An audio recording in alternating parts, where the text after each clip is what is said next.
All right, good evening, everyone. Welcome to Town Hall. We're going to get things going here. Today is Tuesday, January 6th. We're here for a capital improvement program discussion work session regarding the school department. But first order of business, as always, is Pledge of Allegiance to the flag.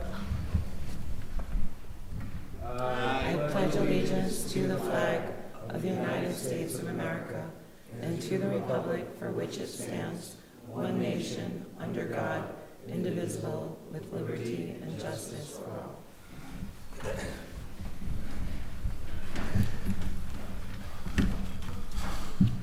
All right, next on the agenda is the land acknowledgement statement. The town of South Kingstown pays homage to the indigenous people and land in which the town is now located. Let this acknowledgement serve as a reminder of our ongoing efforts to recognize, honor, reconcile, and partner with the Narragansett tribe whose land and water we benefit from today. All right, we're going to move right into the work session. Tonight is a discussion regarding the capital improvement program fiscal year 26-27 through fiscal year 31-32 as it relates to the school department. At this time, I'm going to hand it over to Superintendent Pedraza. Thank you, sir. Good evening, Council President McEntee, honorable members of the Town Council, School Committee Chair Vetter, honorable members of the School Committee, Town Manager Manny, and valued members of the Town of South Kingstown. This evening's Capital Improvement Program, aka CIP presentation you're about to receive, stems primarily through the recommendations made in the 2022 Facilities Conditions Assessment, also referred to as FCA. However, we also received this summer another assessment from RIDE that also makes recommendations and that supports the projects we have submitted.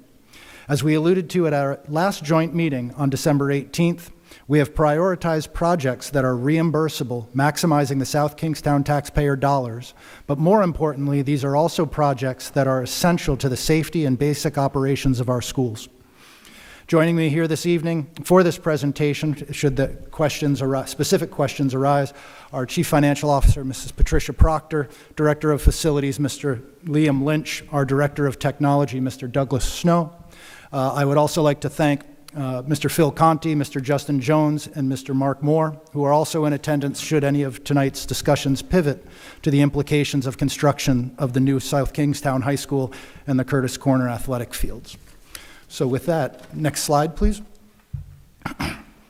So we'll jump straight to it. I also, in our bottom line up front, we'll talk about our funding sources. We'll then take a look at our technology aspect of the capital improvement plan, then the main bucket of facilities, and then while we're free, we'll also pause for questions, but we'll wrap up there.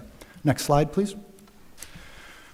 So our bottom line up front, once again, is the district is not currently requesting additional funds for the CIP submission. Again, this is based off of our 2022. We do have some shifts in plans because of deteriorating conditions that you'll see specifically in the maintenance, specifically regarding HVAC units and roofs. But what we've done is we've listed in our CIP, we've listed every project that RIDE has listed as eligible for reimbursement. We are not requesting $44 million. Okay. What we are trying to do is, one, be transparent about what RIDE has identified now over multiple years, to be transparent about that. Should money become available, that we then have it in the system and we can get reimbursement quickly. But again, it is to demonstrate that of the ongoing need, even though we have new buildings and facilities going up, that there is still an existing need, and that we intend to chip away at some of those projects. Additionally, what's not up here is that within the next 2 years, we will have to go through as a district an entirely revised facilities plan and submit to the state once this current one expires in 2 years. And so if those projects are not done, they're not going away. So therefore, it was our thinking of let's get them into the system to acknowledge that they're there, as well as demonstrate the need of what is possible and what is needed. So again, that we are not requesting currently. It is our plan to once again use fund balance in order to meet our to meet this capital improvement plan and existing local budget. But those projects are moving targets and subject to change based on priorities and funding availability. So something goes wrong, we need to keep schools up and operational, and something like a boiler goes that is not, let's say, on the capital improvement plan, then obviously our priorities shift to the immediate component. And so that's why, in terms of projects are moving targets and subject to change. I did link in this presentation a full CIP that the school committee approved in September. That is available also for the full committee and community to look at.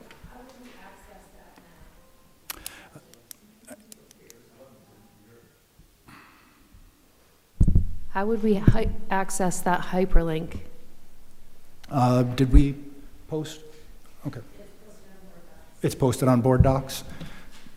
Okay.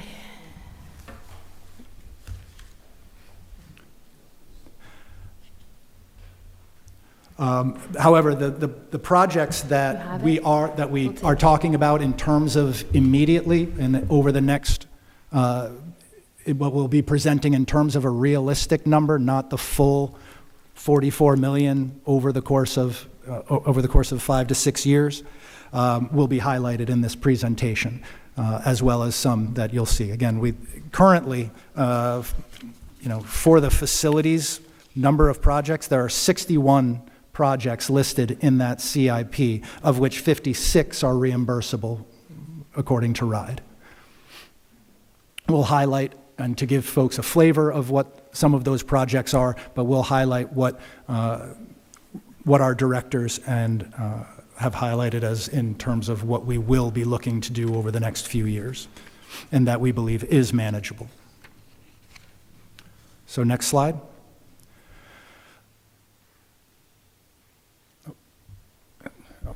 Brian, step down.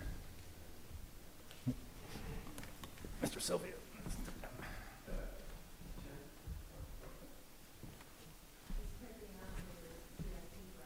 Oh, would you like me to wait? Okay.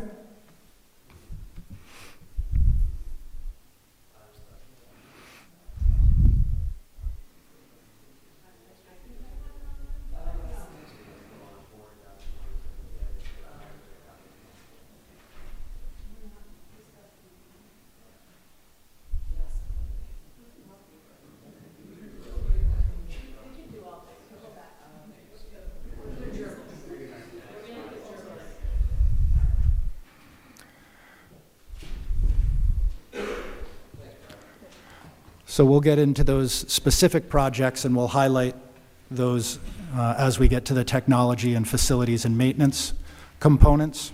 In terms of sticking with or going next to the funding piece, again, we are using reappropriated fund balance this year and plan to do so again next year. That is the main funding source, as in the past, as well as this year. Federal grants, the main federal grant takes care of technology. The Federal Communications Commission reimburses. However, it reimburses not on purchases that you're going to make, but that you've made in the previous fiscal years. So it is a reimbursement. Unlike past years, recently, we have no projects that are going on that are being funded by the trust in terms of insurance or have expiring federal dollars. ESSER, as you all know, is long gone. And again, we currently do not have any federal projects or grants that would support this work, unlike previous years. Superintendent, is it a 100% reimbursement for the FCC? Rate of reimbursement, Mr. Snow? 50%. Thank you. Okay, next slide. So it was requested at our last meeting on the 18th of a list of projects that would make up this year's existing projects, again, of that 1.15 million that we're spending. Here you see that, again, we're prioritizing what is absolutely necessary in terms of safety always first, where we see replacing fire alarms, installing those fire alarm devices, electrical receptacles, roofing is a major component, We do have to repair some fencing, soffit replacement, repair, HVAC, replace lavatory fixtures, and replace carpeting. All of those are in play for this year and do not include capital projects that we expected to be in FY25, but we did not get substantially complete. So you'll notice that the West Kingston parking lot and basketball courts are not listed on here, as that was a FY25 project that was not substantially complete. So we left it in that bucket, but that could also be included here, and we put that in required to because the maintenance of effort last year was not included. But that project has been done, submitted to RIDE, and we've gotten word that it is reimbursed, correct? Which project, Superintendent? Can you remind me? I'm sorry. I'm sorry? The project specifically you're talking about right now that The West Kingston parking lot. the West Kingston Yeah, parking so lot. Okay. it was expected to be, it was planned to be complete, substantially complete before July 1st. It was not. As such, we did not meet the maintenance of effort threshold, which caused the Department of Education to withhold that housing aid. As we spend and get to that 3%, it is released, and we are on target for that. That project is substantially complete, has been submitted to RIDE, and is going to be reimbursed. And as you can see here, these other projects, with the exception of the roofing, are not, are projects that can be done throughout the course of the school year, and that I believe are currently on target for substantially complete before the end of this fiscal year. I appreciate that. Thank you. Do you expect to receive the reimbursement on the West Kingston parking before June 30 this year? We do. I believe that the housing aid is released in April. It's released twice a year, and so the next release, it should be, we have confirmation that it is complete. Okay. Thanks. Next slide, please. So my apologies for having it difficult to read. However, here we have the technology plan, again, created by Mr. Snow. The primary driver here is laptop replacement. Obviously, when we're dealing with technology, while it's becoming more robust, there is obviously wear and tear, and that we do need to do ongoing refreshes. However, this also does save on repair costs, as we do see that most of the things that happen with the laptops that we're purchasing are under warranty and actually become cheaper than replacement or buying a bunch load of parts that then that model goes out and aren't going through. So my thanks to Mr. Snow for doing that. But you'll see if we chart across that in terms of the reoccurring major driver is primarily laptop replacement.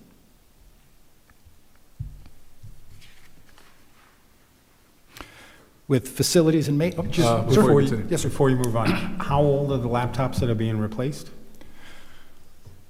Doug, sorry. It's okay. 10 to 12. 10 to 12 years old. Thank you. Mr. Superintendent, do you mind if we invite your Director of Technology up to Certainly. walk through this slide?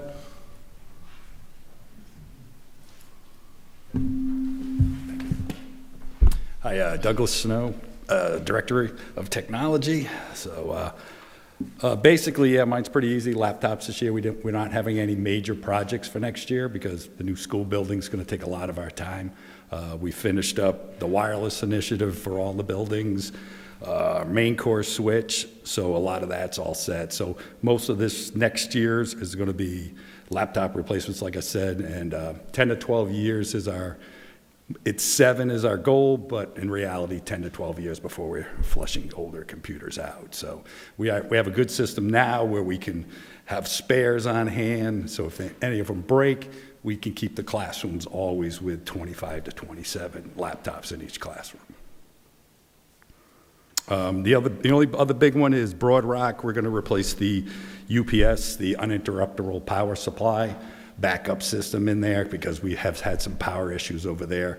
We just want to keep everything protected so we don't burn anything out in the server room. So that's the only really bigger project that we have, and that is E-ratable when you ask, things that protect the wireless. The The laptops aren't, but anything for switches for wireless or anything like that, I've already filed the E-rate for that. They're bidding that now, and we've averaged 50% reimbursement on those. Can you talk about the district security camera upgrades? The security cameras, all cameras for all the buildings now have outside cameras. All the elementaries were updated. I just did the high school. A lot of the Meraki older cameras were out of service. They're 12 years old, so they were starting to have issues. They can't be upgraded anymore. So over the summer, I put in all the outdoor ones, all better night vision and things like that. The inside ones had some spots we were missing, so we reinforced that too. So every entranceway and exit throughout the whole campus at the high school and all the other buildings is monitored.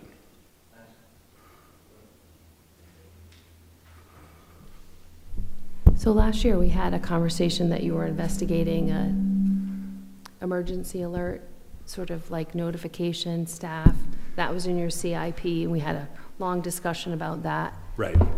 Yeah, that basically went through the maintenance department. I don't know if that it basically fell through, that it seemed like it was an interest thing, and it was a lot of money, so it became a money issue, unfortunately, on things like that. I bring these up every year because we do have, we have incidents, and I keep all that, but it's a big thing, and some of the technology in our bigger areas doesn't work well. So it becomes a bigger cost to build all that out to protect.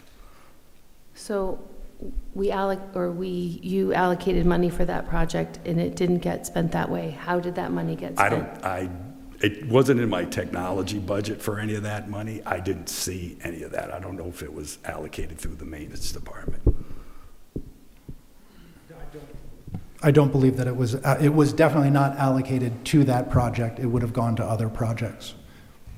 It was a big buzz at the time because of the Virginia shooting. It was like Yeah, we had many conversations about it, right? Right. Who's remembering with me?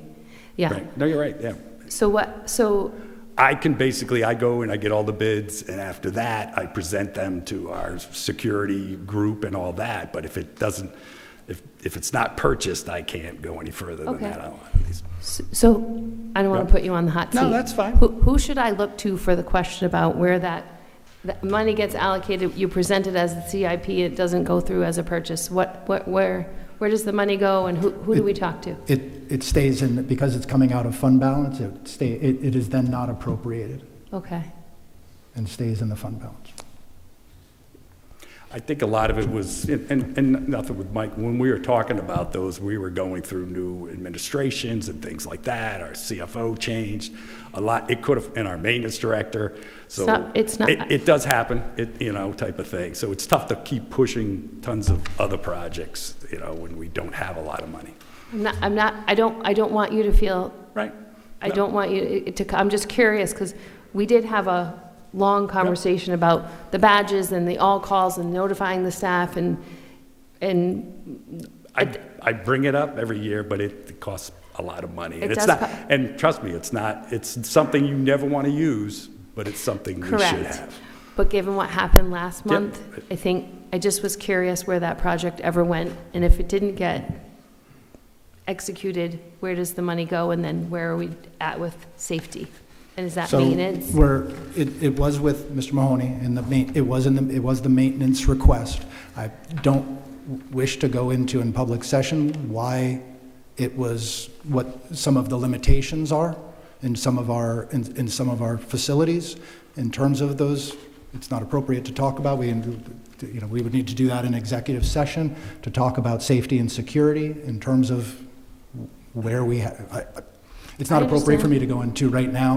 However, there were limitations on the technology as well as with a new school going up that did not make that a prudent process that would have been able to come into that at that dollar amount and then be transferable to other schools, as well as other projects that came up during the course of the school year.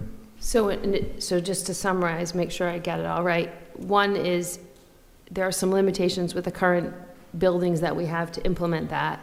Right. And then two, price-wise, and then you reallocated other projects that were more prioritized? Correct. Was that a word? Yeah? Yes. Okay. So do you know what you spent the money on instead? I do not. Off the top of my head right now, in capital improvement projects from last year, I know we had lots of roofing aspects being done. Which parts were done or what aspects were done through ESSER or done through the trust. So we've replaced generators, we've put up fencing, we've done roof repair, so I would need to go in for a specific accounting for what projects were done last fiscal year. And our buildings are still, Here. our buildings still Mr. have. Superintendent, I'm sorry to interrupt you. I just want to sort of follow up on this. Yep. Thank you. So as part of the capital improvement program that passed last budget season, including in the capital budget, which is year one of the CIP, which is built into the operating budget, which we passed, the school committee passed, it included an expenditure for this item we're discussing here, but yet you didn't spend it that way, you spent it in a different way. I Do you don't know have the that it authority to wasn't. do that, even though you pass a budget detailing ways the money's to be spent? So Rory, that's the year we're in. So what we talked about last year is now the year we're in, and we haven't spent it. So it's still in fund balance, like the superintendent said. That's all. So it's in fund balance, or it's been reallocated and spent towards something else? It sounded like you were saying that. No, I'm saying that any capital project that is not done or completed that's coming out of fund balance, if that project is not done, that those funds return back to fund balance. Unless there was another project in order that was necessary to be done in order to keep the schools up and operational. So for example, this current school year, we do have an issue with a boiler. We have to buy parts for that. Based off of those parts, something else might need to come off because of those emergency repairs to keep the schools up and operational. Those need to potentially come from that reallocated fund balance. And they may not be, depends on if they are on the list from RIDE, whether those are reimbursable costs or not. Okay, so it may or may not be sitting in the unassigned fund balance. It may or may not have been reallocated and spent on something else. Either way, an amount equal to or in excess of what that expenditure was is sitting in the unassigned fund balance. So you can make an argument either way there, essentially. But for your purposes, it has not been spent yet, and it's still sitting in the unassigned fund balance. That is my current understanding, so. Okay.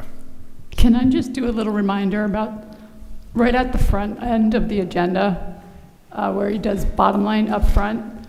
And I'm sure it's exactly the same for the town and your CIP projects. Projects are moving targets and subject to change based, on priorities and funding availability.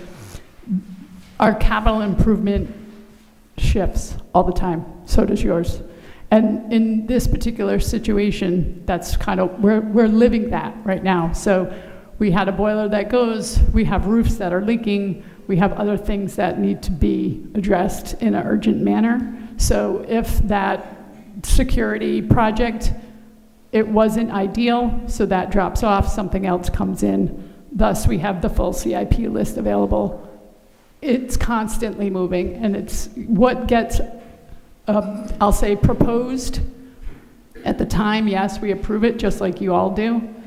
As the year goes on and real needs arise, things adjust. So I just want to kind of refresh that right out of the gate. That's kind of how it works for all of us. Agreed. I just want to respond to that quickly. And it's important that this is flexible. And I think we all know the CIP is sort of a flexible, moving target. But I think we also know when we pass the CIP, year one, the capital budget is really incorporated into the operating budget. So you pass the CIP and year one of 6 is really locked in by the time you get to the operating budget to pass a budget for that upcoming fiscal year. So it tends to be such that what you lock in for that first year is expected and will be spent. But it's important to be flexible, I agree. So it's just it's important we sort of flesh that out as to why certain amounts that came to us that we expect to be spent in that first year were not. It's just good to be transparent, and we're being that way now, but like I started with, it's important that we be flexible. Go ahead. With all due respect, it's not part of the operating budget. We're funding it solely through our fund balance. So no dollars are coming from the town appropriation for our CIP. So just, which is a good thing that we are self-funding our CIP. But we do our best to stick with what we give you. Only in emergency situations do those priorities change. Though, but in this case, we're only, the beginning of January. Most of our work on capital projects happen during breaks, maybe March, maybe June. So, we're still working through our CIP for this academic year. I think we can agree to disagree as to whether year one of the capital improvement program is part of the upcoming fiscal year and in effect part of the operating budget. We can agree to disagree there. That's how I've understood it. That's how we've operated. So I just want to sort of state that. Good. I think there's one more question on this topic, which is what happens going forward. Has the school committee had an opportunity to discuss as a matter of policy whether this project stays in the mix? Are we talking about specifically the security project? Oh, we defer to our tech and maintenance folks to determine what falls in order of priority, and please jump in and tell me to be quiet if you want me to. But it also, when it comes to the security and well-being of our... Never tell Kate to be quiet. You can, I'll shut up. I'll smirk at you, but I'll shut up. But we are safe and secure in our opinion. Like, we have cameras everywhere. We're not running into a Brown University type scenario where we've taken all the cameras away. We've actually, he just explained, put more up. We don't have blind spots. We work with the chief of police to make sure that everything is constantly being monitored. So that particular, and I think Brad just showed it was like a $10,000 line item from our last conversation, from the CIP that was presented last year. But I do know we have the same conversation every year around CIP in particular and how it's constantly moving. And I do remember years ago, we spent a great deal of money essentially locking down the buildings and having the access limited and controlled by the offices. Yes. Absolutely. And that is still in place in all schools and all locations. Additionally, we have the district safety team, which convenes regularly as well as on an ad-need basis and has convened since the tragedy at Brown University. So, in terms of technology, I can move to facilities if there are no other questions for Mr. Snow. I'm good. I want to ask you about the laptops. Sure. It looks like a lot of that, that makes up the majority or a bulk of the capital expenditures fiscal year 26. Now, when you buy laptops, do you do it sort of, it looks like you're going to do it 1 year and 2 year, sort of scatter it 2 years, or do you do buy all at once? Like, what's the strategy by which you buy new laptops? I know you said they have a useful life. What'd you say, 10 to 12 years or 7 years? 7 years is in our plan, but most, the laptops we've been buying last for spares and things like that to 10 to 12. So our model has shifted with the educational. It used to be when we had COVID, it was 1-to-1. So the students had it and they were in their name and they carried them around. We're going away from that model where they're staying in the individual classrooms and the students move on. The middle school's doing it that way, the elementaries. We did have a bunch of iPads that we had to buy during COVID that have become obsolete in the last couple of years. So we are back phasing into it used to be third grade on had laptops and kindergarten, first and second had iPads and pre-K. So now we've been taking all those away year to year. So last year, the first grade all got new devices, and then the ninth grade always gets new devices. And then those other money is for like the 7th, 8th grade ones are gonna be my oldest ones. So we've been backfilling some of those to keep those in good working condition. So next year, it's like kindergarten, we'll get those. Pre-K will probably keep the iPads because they can still function for them. But a lot of our programs are stopping to work because they can't upgrade to 26 now for the OS for the Macs. And the way it works is, like, when the freshmen, the ninth graders get the laptops, that laptop stays with them throughout does, high school? Yes, they get to take them home, and that stays with them until the 12th grade. And those are a little bit better model because we need the processing speed for a lot of the programs they take. When they start to do some computer science classes and rendering, they need a higher capability machine than the lower grades. So I kind of have two different models for that. And I see, I mean, just looking, what, 6 years out, I mean, really, the spending drops down a lot, so you don't anticipate, I guess that Well, I was- this year, next year fully replenishes that 7-year useful life, so not a need until sometime subsequent to the end of the CIP years here? It's been working. Because our enrollment has gone down, so that's been less. That's why I kind of have a little bit less in there. But unfortunately now with AI, like some things are starting to creep up, like the prices of RAM and the individual laptops is going up. So the price of the machines is kind of creeping up a little, but our number has been dwindling too. So that's why that number stays about the same. Okay. But not a need to actually replace the laptops until some year after the years in front of us on this slide here? Yeah. Okay. It's been work. I mean, it's taken. It used to be a little easier. It was like 3rd grade, but now, once that, I'll just start. We have a whole chart that I'll be like, we know by our inventory that the 8th grade are the oldest ones. So once I've done the kindergarten ones, it'll pretty much the following year the 8th grade will be replenished. The 9th will always be replenished.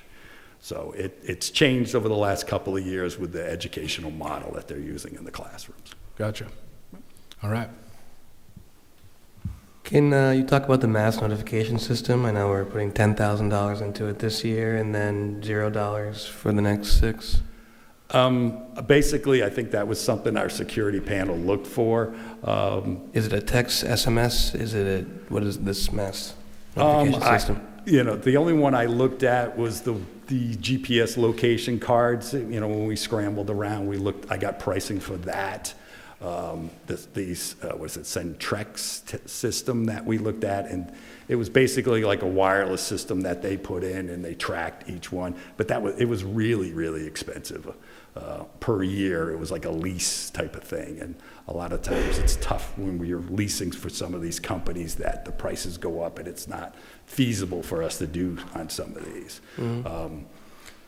The mass notification system that we have in place for, like, it does texting, it does emails and things like that. So what's the system called? It's School Messenger. We've been using it for years. Mm-hmm. It was basically Frontline, I think. Frontline, I think, purchased them now. They've been bought out. Right. Frontline's bought a lot of things. Yes, they have. Thank you. Yeah.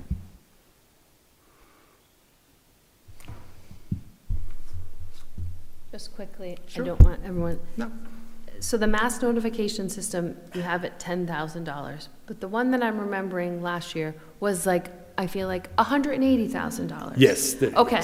Yes, you are correct. I wasn't trying to I'm like, No, $10,000 is not the same deal as $180,000. Right. I have a very good memory, but then I start Right. sitting here thinking maybe I misremembered a year ago, but I No, didn't. you were right. I spec out these all the time, and it was the alerted system, and we were going to use ESSER funds with that, but to pay for all the schools, and they chose to do something else back then with that money. But it is on your technology, not on facilities. I mean, Basically, lately I've taken a lot of things over from facilities because we just haven't had the leadership in that position understand. lately. Okay. So the mass notification system is the current system, not a new system. It just, Right. so the question I is think they correct. put some money in there in case we needed to upgrade it. Why is it a one-time expense and then for the next 5 years you don't need to spend any money on it? I didn't fill it. I mean, basically, I think it was for an upgrade or something like that, just for that software. We've been using School Messenger for a long time. Okay. Thank you. Yeah. All right. All right. Thank you, sir. Yep. Thank you, Doug. Okay, shifting to facilities and maintenance. So again, the number of projects that are listed in our CIP, we have a total of 61. Of those 61, 56 of them are eligible for reimbursement. However, there is Even though that, when it's presented, is a small slide, it definitely doesn't fit onto one slide. So what we did here is give an example, and again, if you click on the CIP on that link, you'll find all of those projects, but they range in everything from replace slate roofing to exit signage to replacing stage curtains to replacing toilet compartments. So ultimately, what we did as an exercise was, if you go to the next slide, please, is we really want to, again, focus on those eligible for reimbursement, but at the same time, we're still working off of the ride schedule that prioritized warm, safe, and dry. And ultimately, in order to keep buildings open and keep education going on a day-in, day-out basis, that's what we've prioritized here as well. We said, using the exercise, granted we're not there this year, but if $2 million being available per year, what would we spend it on and how long would it take? And again, prioritizing warm, safe, and dry. Again, it's primarily HVAC, roofing, and electrical and sprinklers that eat up the majority of cost at just $2 million a year. We do not get to curtain replacement. We don't get to replacing wooden doors. So replacing carpeting, those are things that, again, we may be able to take care of in the local budget, depending on priorities and wear and tear, and if something is a safety concern, obviously we take care of those aspects. But in terms of our overall plan, is we need to take a look and prioritize those big ticket items of HVAC and roofing. With respect to the roofing, I remember having a discussion with Brian Mahoney last year about difficulties with Matunic Elementary. Yes, sir. Where are we at with the roof on that school? I believe, and Kurt, if you want to come on up. So the priority had to become Broad Rock, unfortunately. The Broad Rock roof, the lower roof, took priority in terms of the most recent assessment by the company that came in. So we see at both Matunic and West Kingston that they have leaks in the same place. Yes, Matunic is a little bit more. I'm not sure why, but in terms of where a part of the building was added in terms of where that roofing occurs. And so yeah, they're both built on the same architectural plan, obviously, and both have the same problems. Broad Rock was one that was earmarked for replacement in terms of the lower roof, which constitutes a large percentage of that capital number that's going to be spent on roofs and allocated. I would say that Matunic, we've been band-aiding and making sure that warm, safe, and dry is the methodology every day, and that can extend into the capital projects, and that's the mission every day. In terms of any meaningful proposal or estimate for replacement or large-scale repairs, for that roof are still in the works. the other piece of that is Broad Rock also received HVAC units. Yeah, so four brand new HVAC units on the top of Broad Rock. That was another one that we got over the hump. When I came in 4 months ago, there was a few, including the West Kingstown, the parking lot, the replacement of the basketball hoops, Peacedale generator, Broad Rock, HVAC, get those over the hump, get them billed out accordingly, and then take on the next batch, which includes Broad Rock roof and the warm, safe, and dry prioritized items that are included in that list. And so we also, and I think I may have alluded to this previously, is that we're getting those HVAC units done and then doing the roofing to make sure nobody's walking on a brand new roof, and we're voiding any warranties by putting on the roof first and going through. When an HVAC or a number of HVAC units fail, and places where we were both hosting and where we were hosting not summer school, but ESY for our most vulnerable students over the course, having those HVAC units and having that up and operational, as well as being ready for the school year, pushed Broad Rock to the front. And I would say that that is probably the biggest example of that moving target that we're talking about in terms of things coming up that aren't necessarily captured in a budget for CapEx expenditures, but need to be, especially the high school, replacing circulator pumps. It's going to be beautiful when the high school's built. It's got to survive 2 more heating seasons. You know, that's where, and again, I can't stress it enough. I sound like a broken record, but the methodology is prioritize and make as much sense out of the number that we're given by vendors as we can. And with speed and efficiency, sometimes we're not afforded that opportunity because we don't want no heat days. We rely on the trusted vendors. But for these CapEx expenditures, you know, I can't say it enough that we're drilling down. People are sharpening their pencils, and we're not just getting a number and flashing it. We're trying to maximize the dollar amount so we can reallocate it if needed, if approved. So that's kind of how we're doing it. And as well as, again, in terms of rather than listing out every single thing in a given year and trying to put a little bit of cost here and there, we're trying to get down to, again, the most important as well as being realistic. To an extent, we do not, it's realistic in that, I don't believe we have 2, 4, 8, 10, 12 million, sitting around in fund balance that we can allocate at this time towards this. But again, as an exercise of if we, in order to make that maintenance of effort and the identified work that our other buildings need, that was a realistic, or what we went through the exercise and what's needed, and would take care of these major projects. Just to follow up on that, how many years have we had this problem in Matunic with the roof? The minor roof leaks and in the main hallway. We try and take care of that with our in-house maintenance staff just to reduce cost. I'm sorry to interrupt. Let me rephrase that. So I know I've been hearing about it for the past 2 years. Is it longer than that? And I know you haven't been here that as long as 2 years, superintendent. So didn't anybody? So it's been a long-standing problem, right? Correct. Okay. To my understanding, it's been a long-standing problem, but to my knowledge right now, it is not currently leaking, but what it needs to be on the forecast for a CapEx expenditure soon in terms of prioritizing warm, safe, and dry. Right now, we're doing our best to patch and coat as much as we can until we get that number where we can get a full replacement going in the tradition of what we're dealing with at Broad Rock and what we hope to accomplish as soon as school's out, essentially. We want to tackle that project the day that school gets out. I know you're juggling a lot of balls here, the facilities projects and the high school itself, right? At some point, I would like Matunic not to be put in the back burner anymore. So I absolutely understand the sentiment. Absolutely. I'd like to treat every school equal. I visit every school every day.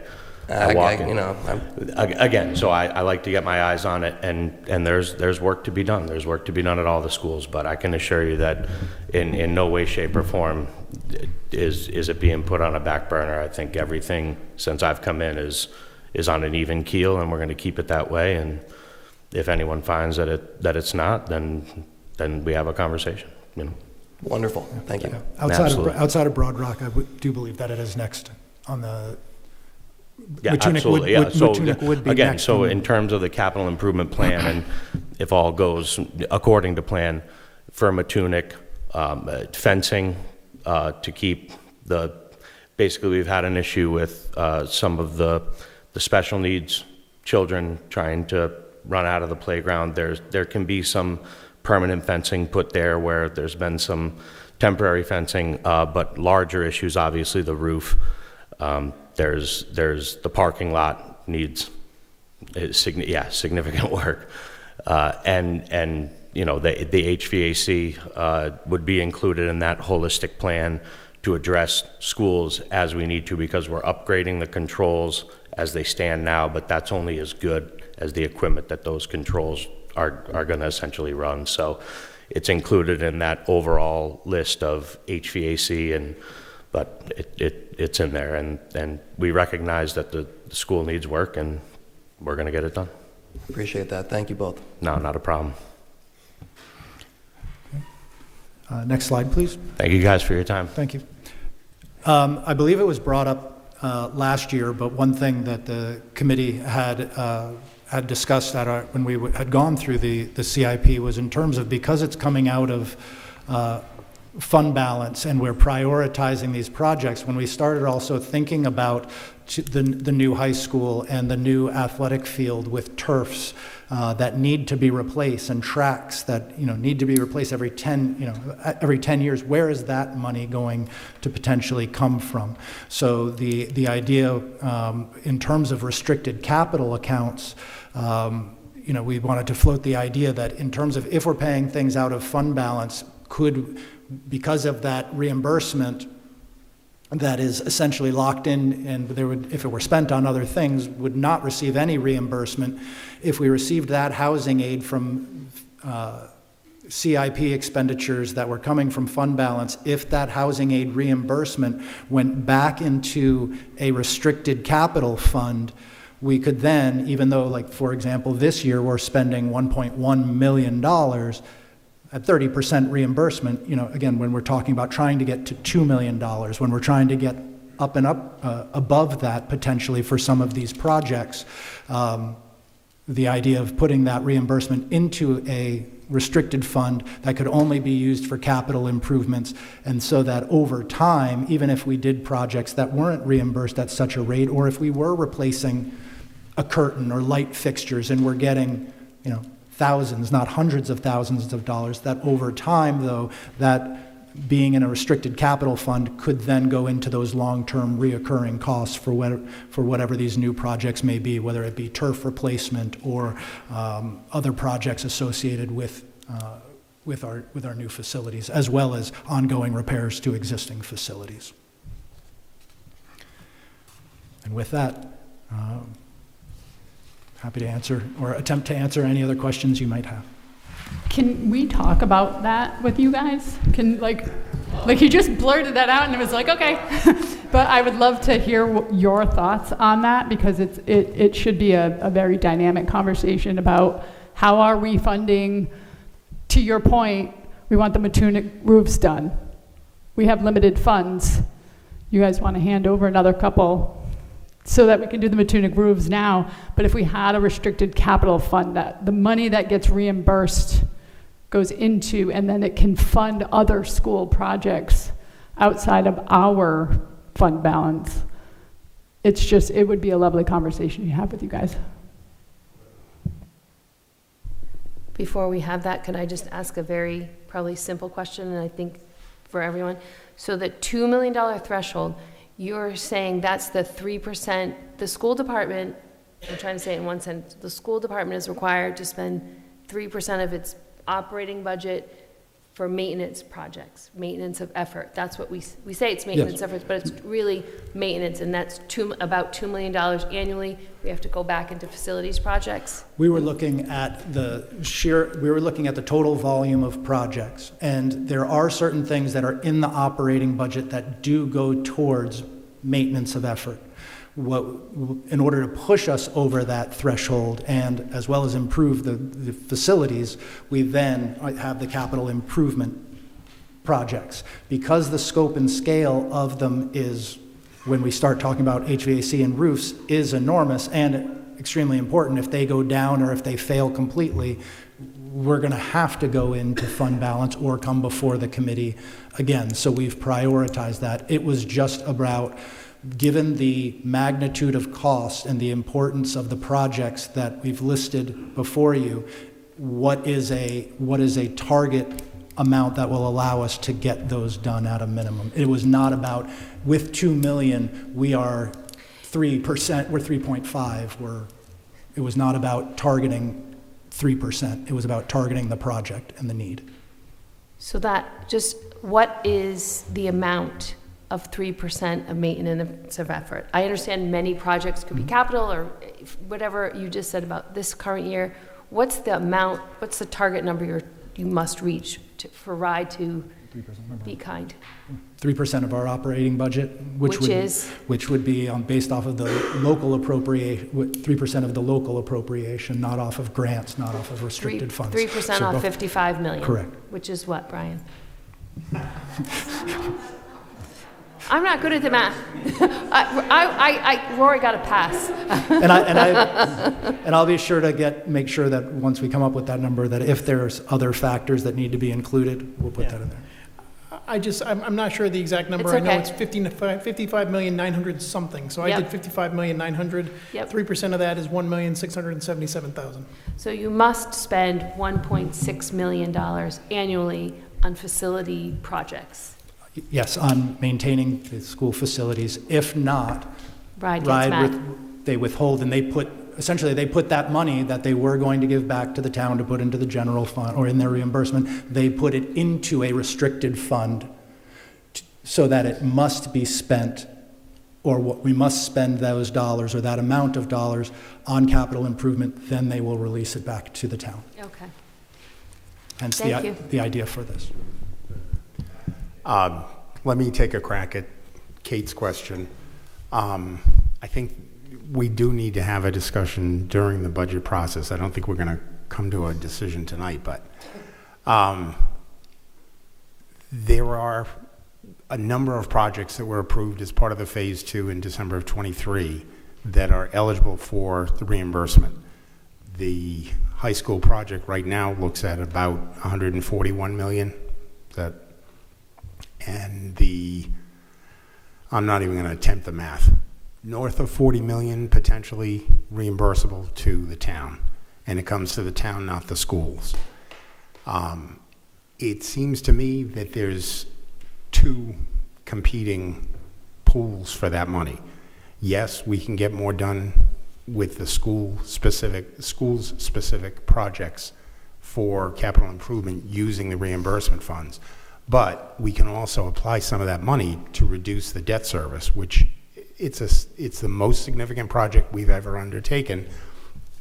The voters entrusted us with that responsibility, and I think some proportion of both of those pools need to be addressed.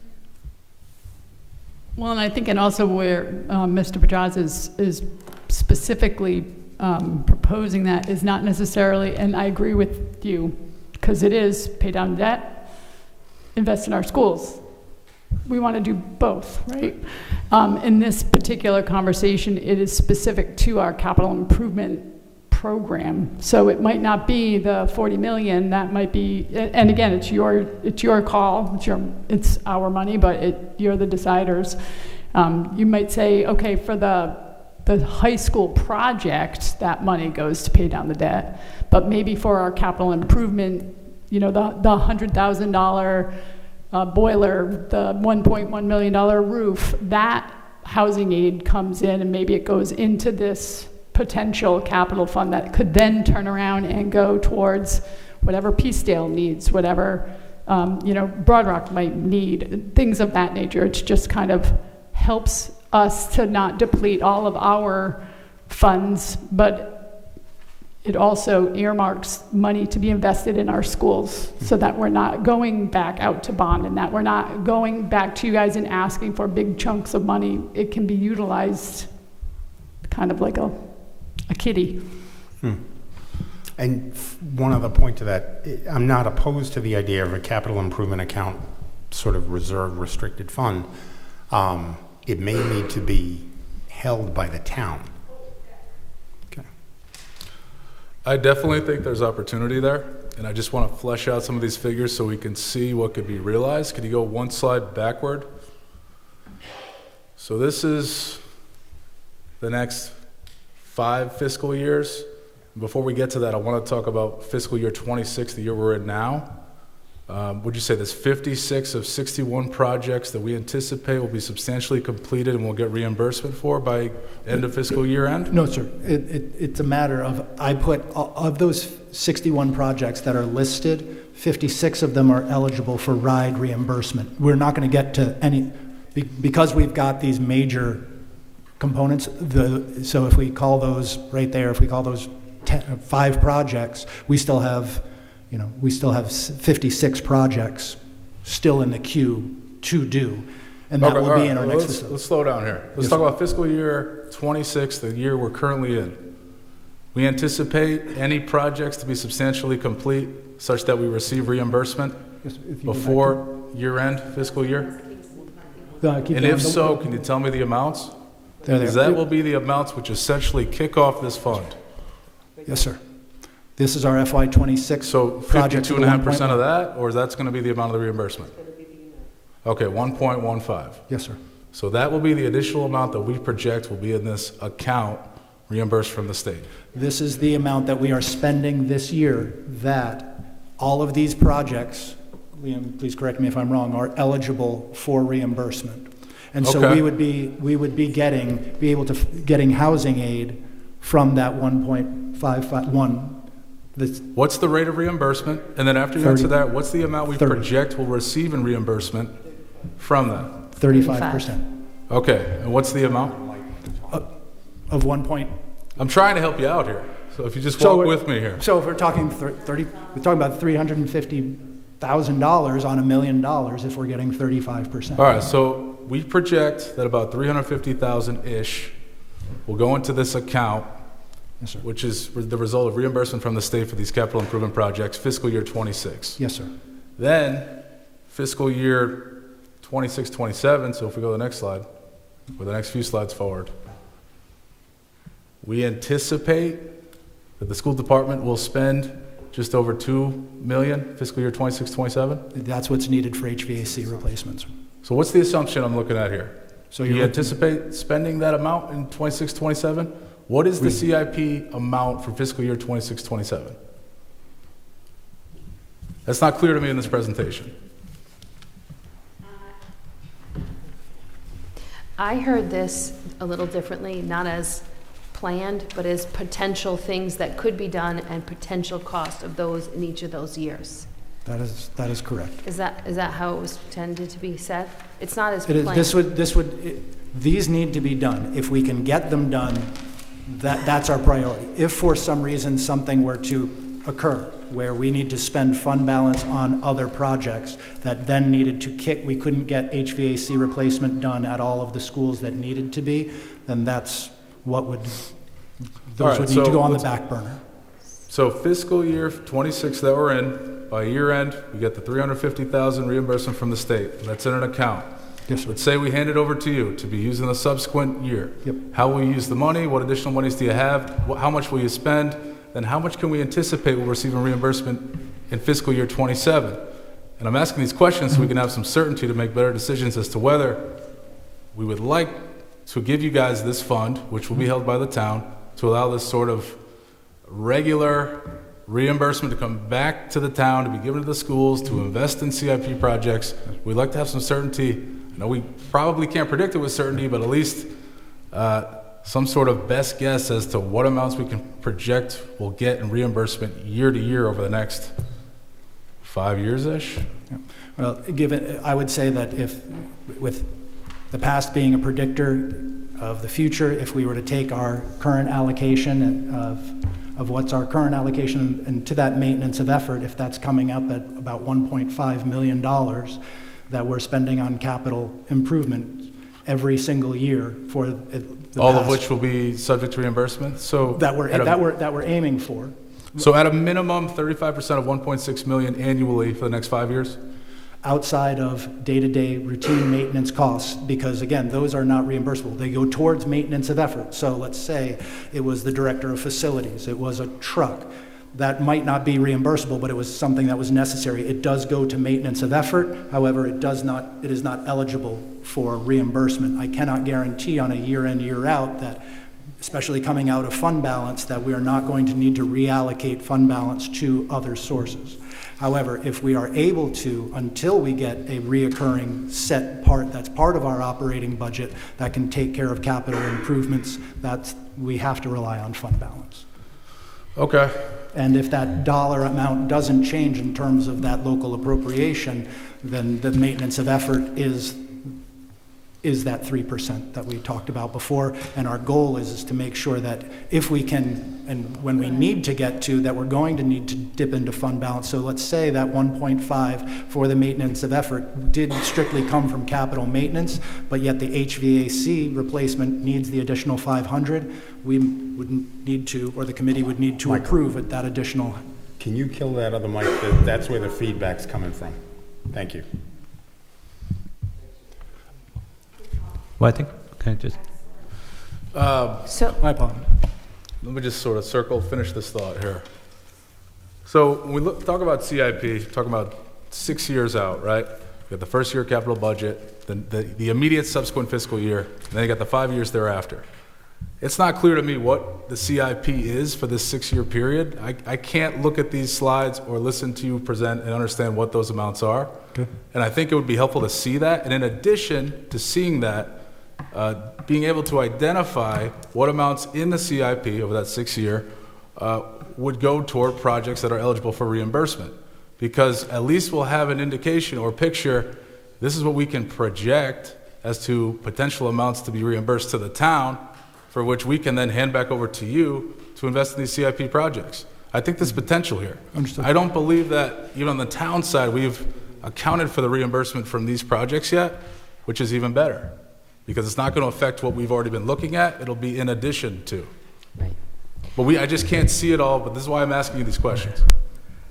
I think if I Go can ahead. just add something, because I think the other piece that I don't think we mentioned yet is, say that 350,000 comes to the town, gets invested back in reimbursable projects. That additional 350,000 gets a 35% reimbursement.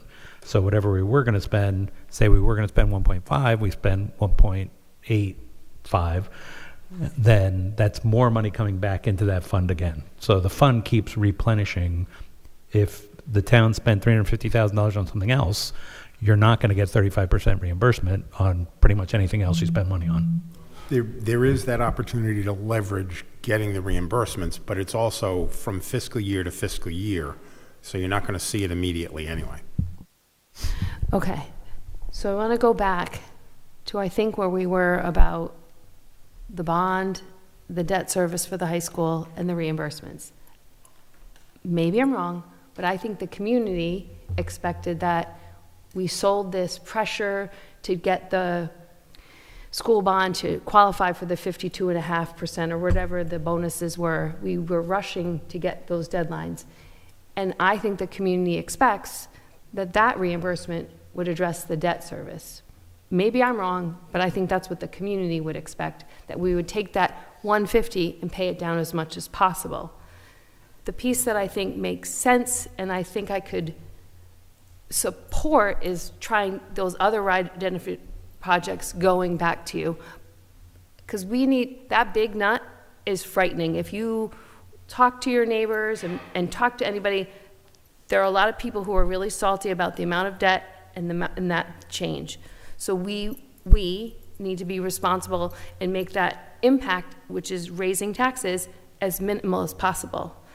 And then figure out those other little projects, whatever they are, and give that back to you and do that. So we agree with you. That's why our proposal is only on the things that we're spending out of our own fund balance. So like Rory said, well, Not these out are of the the high school. reimbursements that we really haven't talked about yet. But we agree that the bond fund, what is reimbursed, needs to go back To the debt 150. service. Exactly, because that's what was proposed in the beginning, right? Right. So we're only talking about this 1.5 to 2 million a year. In a You're perfect just world, it asking- would be 2 million, right? You're just asking for things that. break, right? So that's why we're trying to be as honest and transparent as possible. So if it's at 1.5 million or 2 million that we can actually spend on these capital projects that we bring forward, because if a boiler breaks, we got to fix it. But if we're talking about 700,000 reimbursable, that is not part of the bond at all. It's just what we're spending out of our fund balance, putting it in an account controlled by the town council that can only be spent for new reimbursable projects would be the priority. Again, there are other things that come up, but it would go a long way to keeping our buildings in such a better condition. We have very old buildings. It's very costly. Things break. But that's really what we're proposing, and I think we're on the same page. I think so too. So I think that makes a lot of sense. I want to protect the bond and keep that as minimal as possible, but I want to also do and I think we all want the schools to be warm, safe, and dry, great educational places where students can thrive. Use your buzzword. So, where the thriving is. So I think, but I just don't, I think Rory's correct. It is confusing. You know, the case in point is you presented things last year that you were going to do, you didn't do, and then you're like, oh, we're going to shuffle. We understand that. We shuffle too. But then, so everything we get from you may or may not happen. So we don't know what the next 6 years would look like, because it's always a moving target of old buildings and things like that. But I think he's trying to, being really good about trying to get projects that are giving us money back, right, and doing those projects. So he thinks smartly to try to get the refund. Sorry to speak for you, but I think that's what you wanted from him. So in terms of this slide right here, those projects that are listed with that dollar amount is per what Bride has approved for reimbursement. Is that in our stage 2, or is that in the approved stage 2, or is that separate? I'm not familiar with everything in the stage 2. Because the stage 2 would make it 52% reimbursable. Am I wrong? I think that's only with respect to the high school. Am I correct? Yes. Well- Stage 2, necessity of construction submission. It's everything. The approved project includes capital improvement projects at South Kingstown School District facilities pursuant to the LEA's Stage 2 necessity of school construction submission. All construction will be completed by December 31st, 2028, post-occupancy. And then major projects, repairs, and these projects, again, the approved Mr. values. Superintendent, before we continue, I'm going to ask Phil Conti to come up. If you could, Phil, just want you to add some clarity here. Thanks. Just want to get some certainty as the rate of reimbursement for these projects that are not related to the high school. But they're not 50%. Sure. Good evening. Philip Conte with Studio Jade. In order to qualify for the higher reimbursement rate, those projects would have to be completed and bundled together when you submit the high school for reimbursement, which I expect would be the June before the September opening. So any projects you would get done by then, you bundle it with that, and you'll get the higher reimbursement. That's all. What does it mean when you say bundle? Package them all together into one submission to RIDE for reimbursement. Like you'll Like take, substantial completion? yes, that I'm assuming substantial completion on any project you've done by that June 30th to the high school, Curtis Corner. Okay, so that's, Yes. So just follow this one out. So we're building the high school. It opens on time. We redo the HVAC, wherever that is. Is it Matunuck or Broad Rock? Multiple buildings. We do the HVAC at $2 million. We submit that in June of 2028, and you're going to get $1 million back, and you want that to go into your special thing. Just that part, not the high school part. Okay. Does that make sense? and to take that further, fiscal year '26, which we initially anticipated or projected 350,000 by fiscal year end, will now be somewhere closer to 550,000 because it'll be completed prior to school year opening, only getting reimbursement if it's substantially completed. Phil, is that correct? I wasn't following there. All right. If you don't mind repeating. Yeah. All right, I'm going to have the superintendent, work with me on this one here. So it's whatever So, fiscal year that the high Fiscal year '26 projects, capital improvement projects, around 1.1 million, which are all subject to reimbursement. Because they'll be completed, substantially completed, filed looking for reimbursement prior to completion of the high school, we should get the higher rate of reimbursement? Yes, do not submit it sooner. It all needs to be submitted at once, right? So if you finish a project next year, you got to hold it until the high school is done and you submit it together as one package. And if we submit it early, we get a lower rate of reimbursement? Yes, correct. But we then have our maintenance of effort that's required, and then those funds aren't restricted. All right, so despite the difference in the rate of reimbursement, it would probably still make sense to accelerate, get reimbursement now as opposed to wait till the school's completed and get the reimbursement then at a higher rate.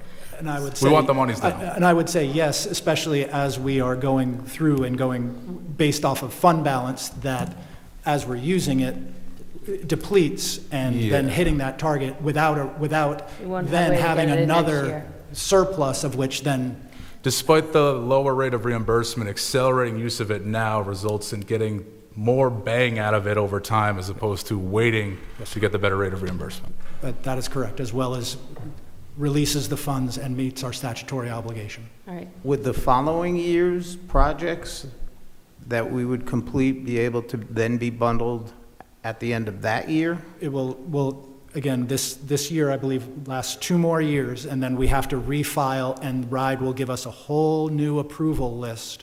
Obviously, if these things have needed to be completed and are not, they will more than likely, unless the school were taken offline or something, will then be put into the next, will then be reimbursable at the next one. But we don't know what the rate of reimbursement would be at that point or what's approved. Good. Thank you, Mr. President. I just wanted to say on the record that I am in favor of a restricted capital fund. Other school districts and towns do this. It's a good idea. It's a way to continue to invest in our buildings, which is an investment into our students and an investment into our teaching and staff, because we want to keep retention. I mean, Matunic is one of the best places to work ever, but the teachers have been saying for years that the roof has been leaking. This is definitely a great way for us to work together and as one and use that reimbursable money so we can really invest in the other properties as well. So I just wanted to be on the record to say I'm in favor of this in a responsible way that keeps in mind our other debt responsibilities, but it's a good idea. Thank you for bringing this to the table. I think sometimes we have to remind ourselves that there are good ideas out there that we can apply to our great town, to invest in our town, and this is good. I'm in favor of this.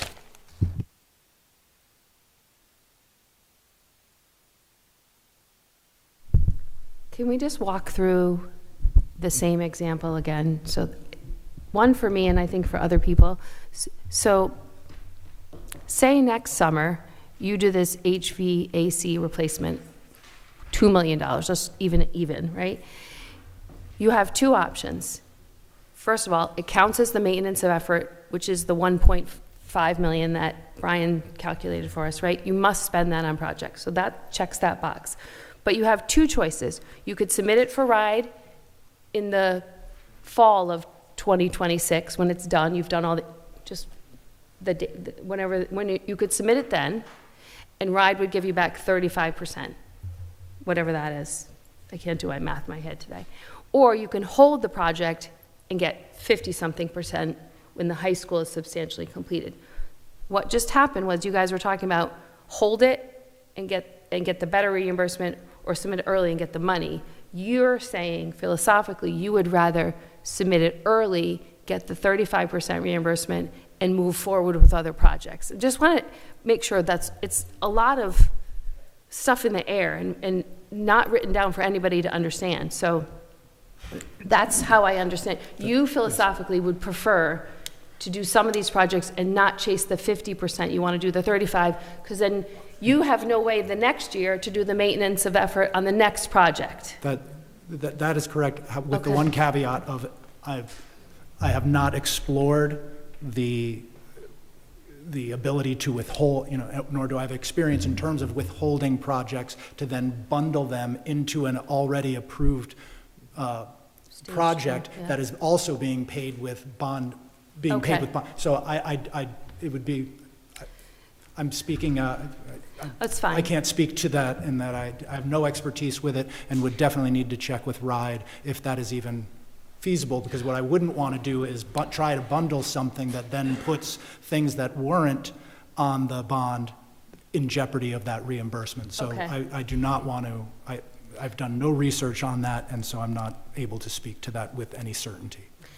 Okay, I'm curious and I want to learn how you philosophically would approach it. So it's helpful because Mike and I had a conversation over here and we were confused about when you were going to submit. So you're going to do it every fiscal year. Absolutely. Okay. By June 30th, we need to submit to RIDE for our maintenance of effort every single year. And as we target the things that we need to keep schools open, but in terms of this capital improvement plan, we are specifically putting forward projects that we know then are reimbursable. Will other things come up? Yeah, potentially. Obviously. But the goal also being that if we were to try to get to that $2 million threshold without some sort of replenishment, we couldn't never get there. So as we think about, again, in my former life, when we put on one of the first synthetic fields, everybody celebrated, well, once it got used and the water actually got absorbed into it, but it was then quickly, well, how are we going to replace it? When are we going to do that? Whose budget is that coming out of? And so a restricted capital fund, reimbursable or not, again, the thinking being that we are going to have different and always have ongoing capital needs, and that taking money that was already allocated towards the schools and that then lies in fund balance, that if it went to operations or other aspects to make up, gets no reimbursement.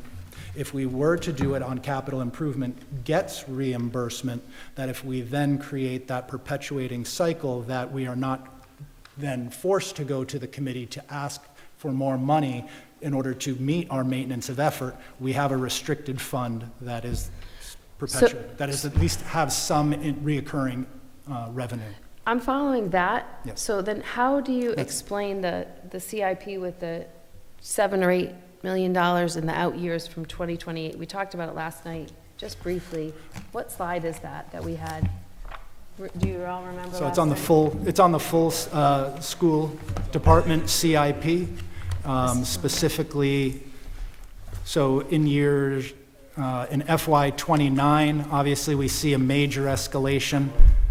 Wait a sec. Do you remember that? Do you remember that slide from last night?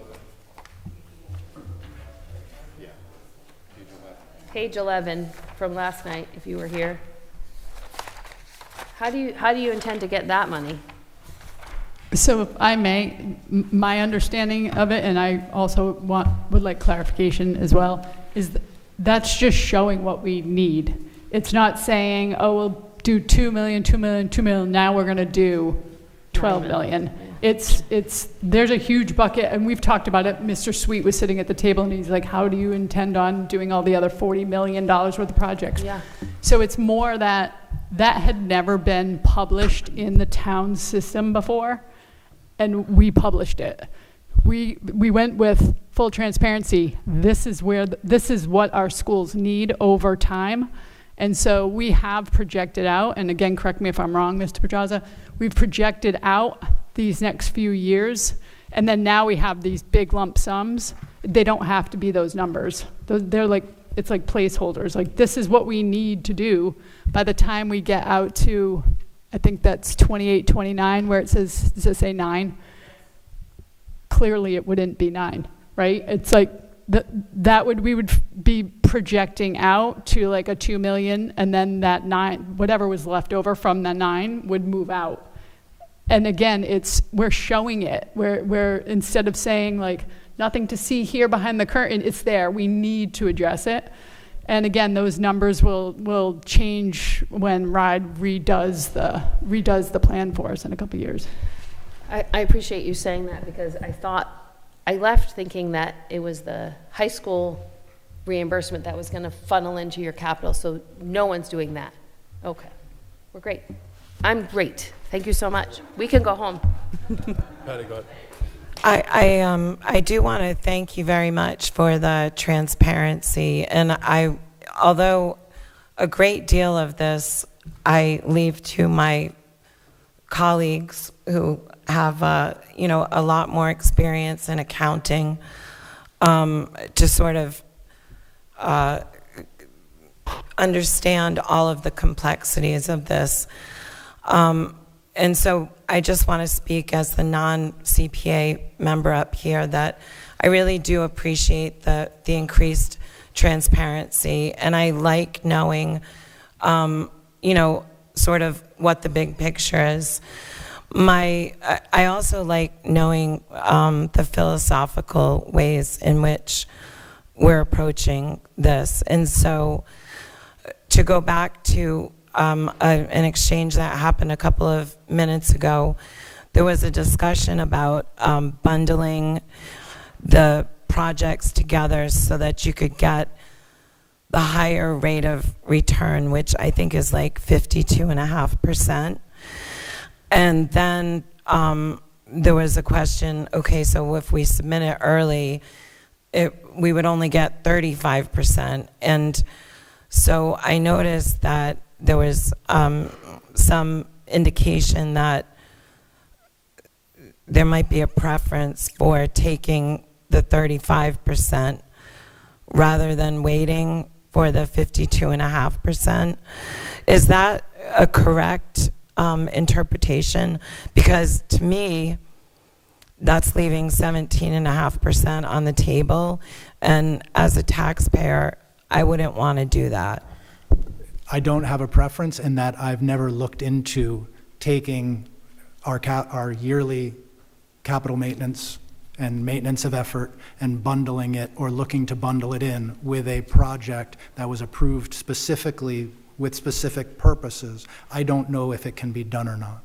My druthers would always be to get more money back from the taxpayers' dollars that have already come to us so that we can continue to build and replace and deal with giving our students the best facilities that we can. So that would be my druthers. What I don't want to do is say that I've investigated that or put it out there as if I've looked into it or that I have experience doing it or that it's feasible. I would need to look into this. I appreciate that caveat, and if you could, maybe do a little bit more investigation into it so that we could know for sure and make the best decisions. The other issue is that if they spend that, if they do the project, whatever it is, and spend out that capital improvement money. So for instance, like the next 2 years. If they do it in 27, whatever they do, just say a roof, and they hold it until 2028, the next fiscal year, he has to come up with that 1.5 million in maintenance and effort. And in the past, he's been relying on the discounted money to help fund the next 1.5. Right. So that's where he's like, where will I? So there's like a gap year where there's going to be where will I come up with that money? We got to get the ball rolling. That's what he said. Where would I come up with that 1.5? That's why he's, and then he did say the ride. He's not clear on that, and he doesn't want to do the wrong thing. All right. Okay. Thank you for that clarification. Again, we'll always shoot for an accurate budget, but when I can get a surplus, absolutely, we're going to try but to say that we're funding capital improvement through fund balance and that I know that we're going to have a fund balance that is able to sustain a $2 million reduction every single year while also maintaining a level budget, operating budget, I can't say that. I think what you've proposed sounds, according to what we've discussed, sounds like a sensible way of approaching it. So, thank you.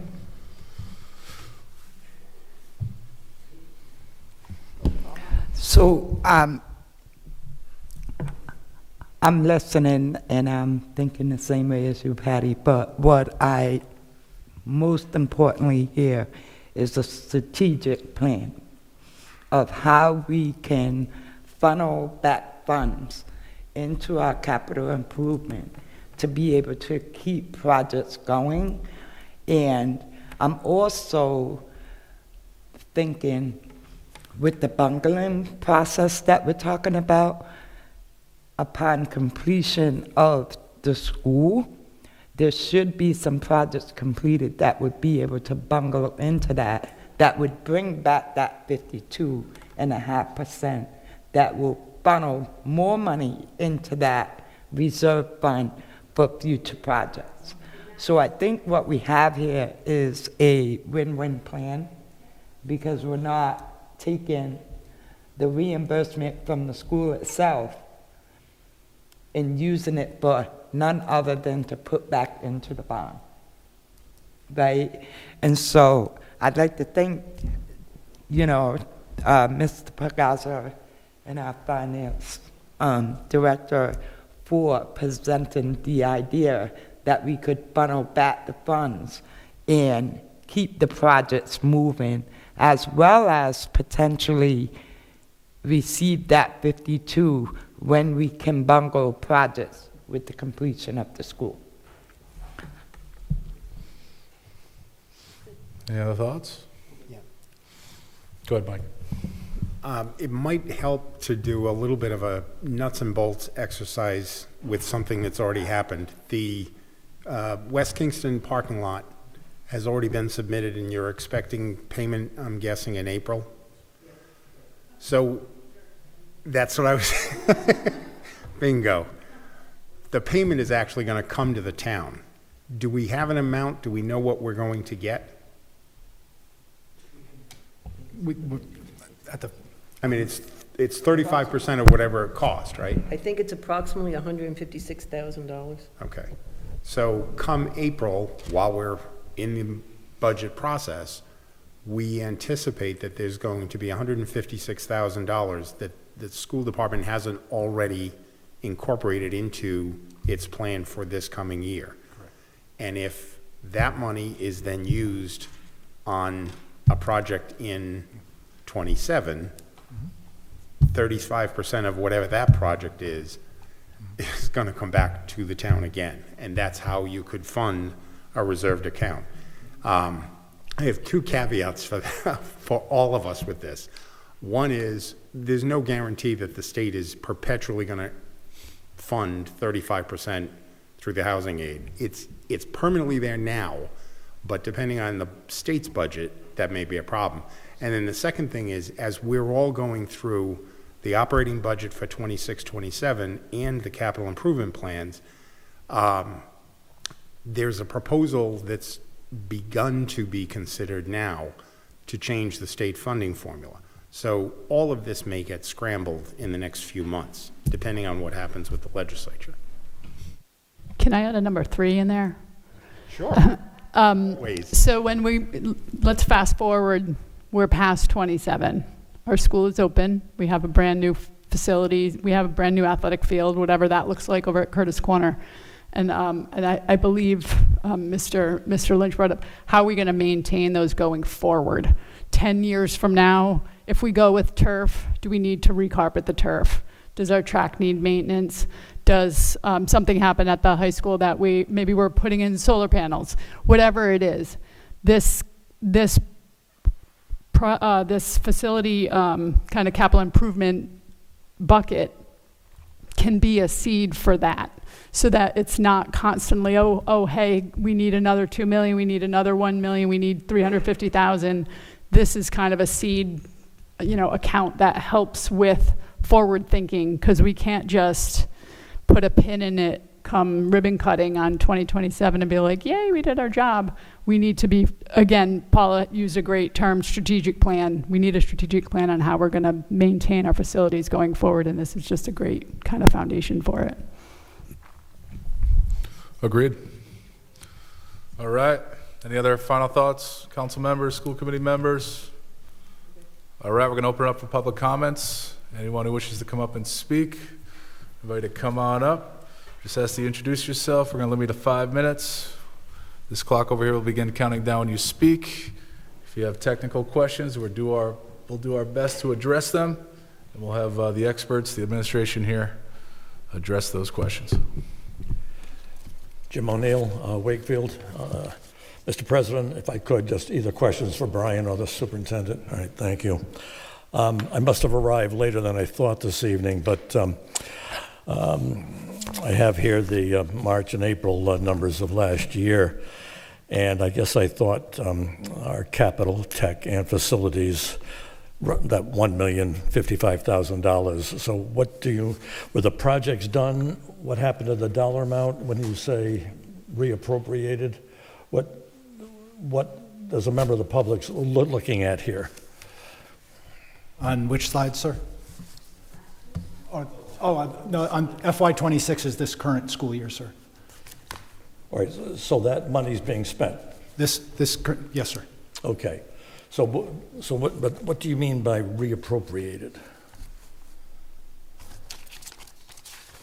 So this money is coming out of our fund balance. It is not coming out of a facilities line. It is not coming out of a operational line that has these funds. It is put into the line with school committee approval at a meeting in order to fund these projects. Okay, all right. So I was looking at page 27 from last year, and the headline on that, if any of you remember, the dangers of fund balance as revenue for fiscal year '26. Frankly, I'd say every year the dangers are real. So I guess I'm going to ask you, as of July 1 of 2025, do you have the number of what our unfunded dollar amounts in the bank were? Our fund balance, At that time, at the July 1? I do not. You do not? I do not. At this moment. Do you have any ideas of? That those audited funds, or that will be audited? That will be in our audit when it's completed. So that will come forward once the audit comes through, in terms of what our audited fund balance and what, if anything, was returned to fund balance. That was not appropriated. How about the unaudited fund balances of January 30, 2025? All right, well, I was going to ask Brian if either could give an estimate on that, because I remember last year with the CFO, Mr. President, you and the former CFO of the schools were having a great time, but he pledged, I promised that we're going to reach this number, but I just was hoping there could be an estimate here, whether we're looking at a surplus this year or a deficit. Unaudited, as of June 30th, 2025, 2.991721. All right, so 3 million, okay. Yes, sir. And do I subtract $1,155,000 from that? Yes, sir. Okay, and do I subtract the $809,000 that we had to put in for the school request to cover some of their needs? It was $809,380. No. Sorry, Brian. Yeah, So that was the fund balance, again, unaudited. It'll be released later this month. You lost me a little bit after when you started doing subtractions. What was? Yeah, if we had 2,991 and then we subtracted $1,155,000, brings us down roughly to $1,009,000. Then it says here that they were going to subtract the SKSD $809,380, which brought us down to roughly $1 million. So is that, you think, what we're looking at here? No. So the school fund balance, again, at this time unaudited, June 30th, 2025, the 2.9 million number the superintendent referenced. The schools also have a school capital fund of $1,142,000. So that's separate and apart from the 2.9 fund balance of the school department. Excuse me. Separate? No, what do you mean separate and apart from? The schools have a school capital account which houses $1,142,000 in it, and they have a fund balance of $2.9 million. All right. Okay, boy. Just a couple of other things here. Reading the budget last year, the school presented under the bottom line up front. I love the terminology, this school year, next year. I think you remember that. Yes. And, but are your needs this year going to be in that same area, the 2.4 million? Because as you know, the last 2 years we had huge FTE reductions to, if you will, save everybody, property taxpayers and the schools. But anyway, just can you even give an estimate on that, or just? I can say that our enrollment did not decline as drastically as predicted by NESDEC. So as such, I anticipate a similar need and similar per pupil funding need moving forward. All right, and lastly, Mr. President, the maintenance of effort.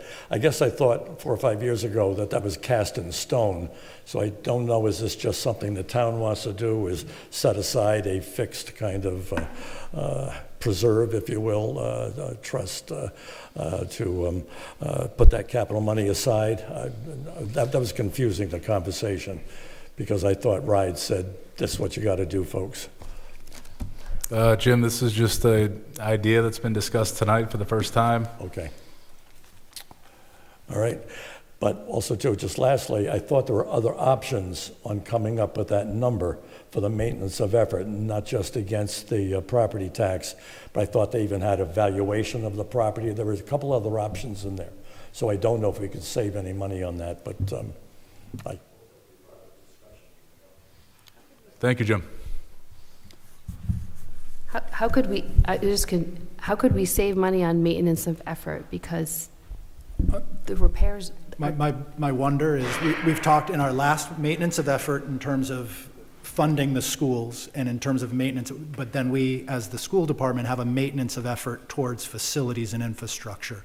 So maybe in terms of, when I've talked about maintenance of effort this evening, it's about maintenance of effort of the required 3% of our operating budget go towards capital maintenance and improvement.